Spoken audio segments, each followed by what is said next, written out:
Hello everyone, কেমন আছেন সবাই? আজকে আমি গিয়েছিলাম ফুমানলু চাইনিজ রেস্টুরেন্টে।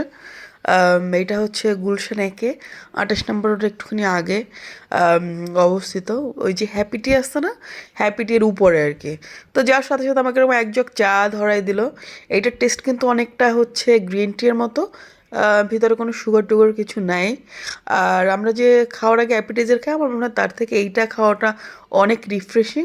আর আমি দিয়েছিলাম একটা সুপি নুডলস, ওরা তো সুপি নুডলস বলে না, ওদের ডিফারেন্ট নাম আছে। এটা বিফ বকচয় দিয়ে একটা সুপি নুডলস করা। আর নুডলসগুলো চাউমিনগুলো মানে একদম মোটা মোটা চাউমিনের মতো।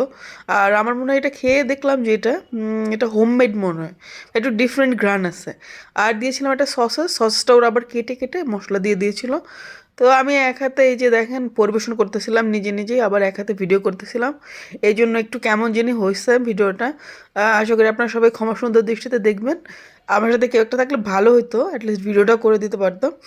আর এই যে দেখেন আমি কিন্তু ওই বিফগুলোই বেশি উঠাইতেছি, কারণ আমি বিফ লাভার, আমার বিফ খেতে খুবই ভালো লাগে। আর এই ঝোলটা না এত ইয়ামি ছিল, একদমই ডিফারেন্ট টেস্টের। মজাই লাগছে খেয়ে, মানে একদম ধোয়া ওড়া ওড়া ফু দিয়ে দিয়ে খেতে হেভি টেস্ট।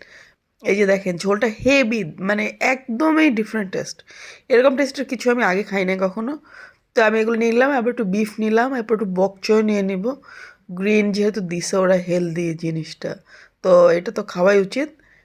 এই যে দেখেন আমি কিন্তু বিফটাই বেছে বেছে নিচ্ছি। এইটাই আমার একটা মানে কি বলবো, এই যে দেখেন আমি কিন্তু আবার বক চয় নিয়ে নিলাম। এখন এটাকে খাবো। তো আপনাদের কার কার ভালো লাগে একা একা ঘুরে ঘুরে খেতে আমাকে জানাবেন। আর ভিডিওটি ভালো লাগলে অবশ্যই লাইক করবেন, কমেন্ট করবেন, শেয়ার দেবেন। আর আপনারা যে খেয়ে দেখতে পারেন, শীতকাল তো ভালোই লাগবে। আর এইরকম চা, ধোয়া ওঠা চা খাবেন একটু। Thank you.